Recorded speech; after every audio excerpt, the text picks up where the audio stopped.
আসসালামু আলাইকুম। এখন চলছে বর্ষাকাল, কখনো ঝুম বৃষ্টি, কখনো ঝিরিঝিরি, আবার কখনো সকাল সন্ধ্যা লাগাতার বৃষ্টির আনাগোনা। এই বৃষ্টিমুখর দিনে কোনো কিছু খাওয়ার কথা মনে হলে সবার আগে খিচুড়ির কথাই মনে পড়ে, তাই না? কারণ খিচুড়ির সাথে বৃষ্টির এক নিবিড় সম্পর্ক। এই সম্পর্কের স্বীকৃতি স্বরূপ আমার আজকের আয়োজন খিচুড়ি বিলাস, সাথে থাকছে গরুর মাংস ভুনা। চলুন তাহলে রান্না শুরু করি। আমি যে হাঁড়িতে রান্না করব সরাসরি সে হাঁড়িতেই মাংস দিয়ে দিলাম। যেহেতু গরুর মাংস সেদ্ধ হতে সময় লাগে, সেহেতু গরুর মাংসটাই আগে চুলায় চাপিয়ে দেব আর একদম ঝটপট উপায়ে রান্না করে নেব। এখানে আমি 1 কেজি গরুর মাংস নিয়েছি। প্রথমে হাফ কাপ পেঁয়াজ, 2 টেবিল চামচ পেঁয়াজ বাটা, 1 চা চামচ হলুদের গুঁড়ো, 2 চা চামচ মরিচের গুঁড়ো। অবশ্য আপনি আপনার পছন্দ মতো ঝাল দিয়ে নেবেন। আর মাংসের মধ্যে আমি একটু ঝাল পছন্দ করি বলে পরিমাণের চেয়ে সামান্য বেশি দিয়েছি। এবার 1 চা চামচ ধনিয়া গুঁড়ো, 1 চা চামচ আদা বাটা, 1 চা চামচ রসুন বাটা, 1 চামচ জিরা বাটা, হাফ চা চামচ গরম মশলার গুঁড়ো, দিয়ে দিলাম কিছুটা বেরেস্তা, 1/3 কাপ সয়াবিন তেল। সবশেষে স্বাদ মতো লবণ দিয়ে ভালোভাবে মাখিয়ে নেব। এইভাবে সরাসরি মাংস রান্না করলে ভালো করে মাখাতে হবে, যাতে মাংসের সাথে তেল মশলা ভালো করে মিশে। ভালো করে মিশিয়ে নেওয়ার পর হাতে লেগে থাকা মশলা ধোয়া পানি দিয়ে দিলাম 1 কাপের মতো। এরপর দিয়ে দেব 2-3 টুকরো তেজপাতা, 2 টুকরো দারুচিনি আর 3-4টি এলাচ।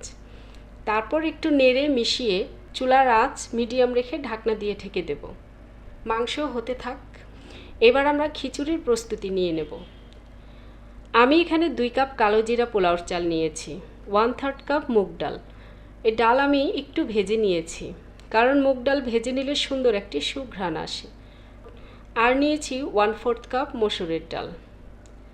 চাল ডাল একসাথে মিশিয়ে ভালো করে ধুয়ে নেব আর পানি ঝরিয়ে তারপর ফিরে আসছি। চাল ধুয়ে পানি ঝরিয়ে রেখে দিলাম। এবার চুলায় যাব। একটি প্যানে 2 লিটারের মতো পানি দিয়ে দিলাম। এই পানিতে ধুয়ে রাখা চাল ডাল দিয়ে 60% সেদ্ধ করে নেব। কোনো মশলা বা লবণ দিতে হবে না। আমরা অনেকভাবেই খিচুড়ি রান্না করে থাকি। আমি শিওর এইভাবে রান্না করলে ভিন্ন মাত্রার স্বাদ পাবেন। আর এই রান্নাটি আমার কাছে অনেক সহজ এবং কম সময় লাগে বলে মনে হয়। চুলার আঁচ মিডিয়াম রেখে বলক দিতে হবে 2-2.5 মিনিটের মতো। দেখবেন পানি কমতে শুরু করেছে। তখন কয়েকটি চাল তুলে হাতে টিপে না দেখে কয়েকটি চাল দাঁতে নিয়ে দেখুন। যদি দেখেন চালের ভেতরের অংশটা শক্ত আছে আর বাকিটা সেদ্ধ হয়ে গেছে, তবেই চুলার আঁচ বন্ধ করে দিতে হবে। আর সাথে সাথে একটি ছাঁকনিতে ঢেলে দিতে হবে। আর চালের সাথে থাকা ডালের চিন্তা করতে হবে না, কারণ চাল 60% সেদ্ধ হলে ডাল হয়ে যাবে 70%।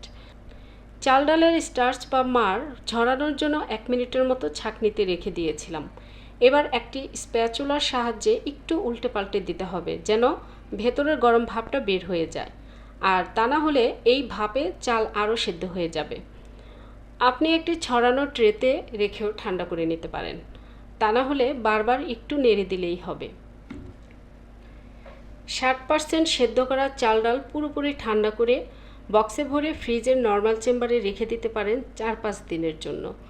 যখন খুশি বের করে রান্না করে নিতে পারবেন। চলে যাচ্ছি এবার খিচুড়ি রান্নায়। এখানে হাফ কাপ তেল নিয়েছি। খিচুড়িতে দেওয়ার জন্য কিছুটা বেরেস্তা ভেজে নেব। হালকা সোনালি করে তুলে নিচ্ছি। এই তেলেই এখন খিচুড়ি রান্নার জন্য মশলা কষাবো।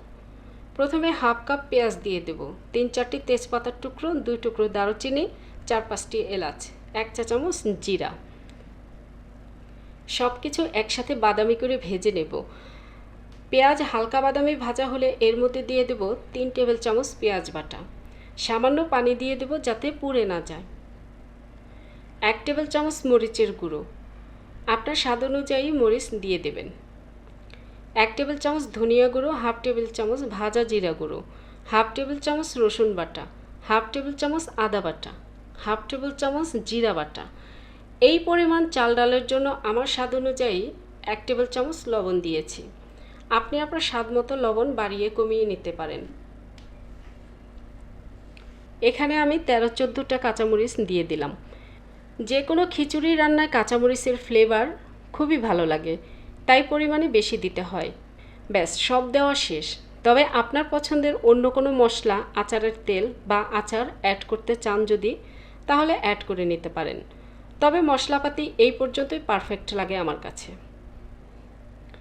এবার চুলার আঁচ মিডিয়াম লোতে রেখে 5 মিনিট পর্যন্ত মশলা কষাতে হবে। এর মধ্যে কিছুটা পানি দিয়ে কষাতে হবে যাতে মশলা পুড়ে না যায়। এই খিচুড়ি রান্নায় আমি হলুদ ব্যবহার করি না, কিন্তু অনেকে হলুদ ছাড়া খিচুড়ি হয়তো পছন্দ করেন না, সেজন্য তাদের উদ্দেশ্যে হাফ চা চামচ হলুদের গুঁড়ো দিয়ে দিলাম।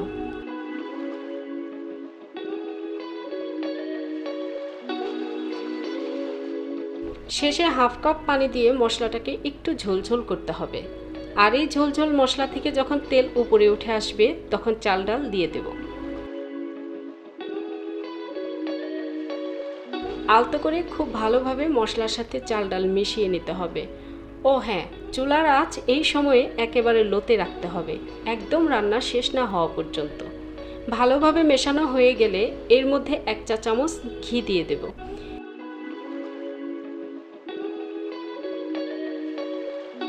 এবার ঢাকনা দিয়ে ঢেকে দেব। 2 মিনিট পর ঢাকনা তুলে উল্টে পাল্টে নেড়ে দিতে হবে, যেন নিচের খিচুড়ি উপরে আর উপরের খিচুড়ি নিচে থাকে। এবার আবার ঢাকনা দিয়ে ঢেকে দেব। 10 মিনিট পর ঢাকনা তুলে নেড়ে চেড়ে দেব। তারপর কিছুটা বেরেস্তা আর ধনিয়া পাতা দিয়ে ঢেকে দেব 1 মিনিটের জন্য, যেন বেরেস্তা আর ধনিয়া পাতার ঘ্রাণটা খিচুড়িতে মিশে যায়। 1 মিনিট পর ঢাকনাটা তুলে দিয়ে সামান্য উল্টে পাল্টে দেব। তবে এই অবস্থায় বেশি ঘাটাঘাটি করব না। খিচুড়ি তো রান্না শেষ। মাংসের কথা মনে আছে? আমার মনে ছিল। এরই মধ্যে আমি 2-1 বার ঢাকনা তুলে নেড়ে চেড়ে দিয়েছিলাম। এক্সট্রা পানি, লবণ কিছুই অ্যাড করতে হয়নি। মাংস সিদ্ধ হয়ে গেছে, রান্নাও হয়ে গেছে। খিচুড়ি মাংস তো হলো, এবার পরিবেশনের পালা। এরকম একটি গর্তওয়ালা গোল বাটি নিন, এর মধ্যে খিচুড়ি দিন, একটু চেপে চেপে বসান।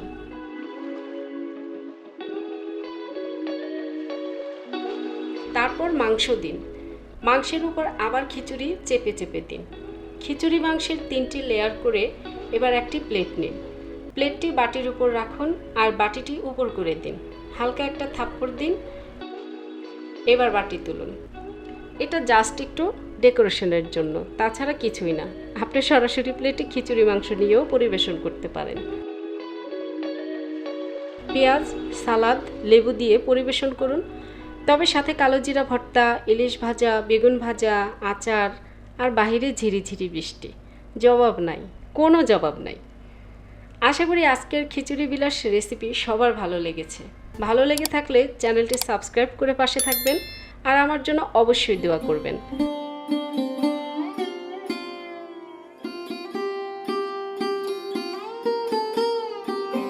আজকের মতো তাহলে বিদায়। সবাই ভালো থাকুন। আল্লাহ হাফেজ।